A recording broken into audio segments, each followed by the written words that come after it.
Tonga ny tsapalahelo ny fianakavian'ilay mpiasan'ny commune Lodimandry ary matoa Marc Ravalamanana sy ramatoa Bentana Vadiny omaly tolakandro.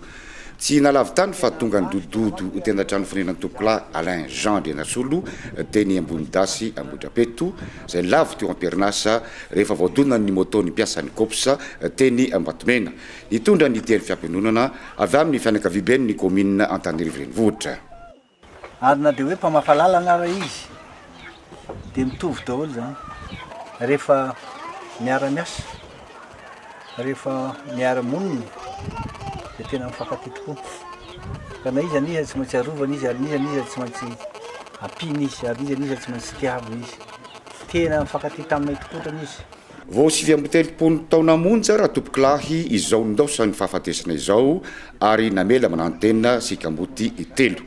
Tsy petrapotsiny ny commune Antananarivo renivohitra manoloana ny herisetra mahazo ny mpiara-miasa aminy fa hitondra ny raharaha eo anatrehany fahefana maefa satria efa misesy loatra ny zava-manjoho miatra amin'izy ireo.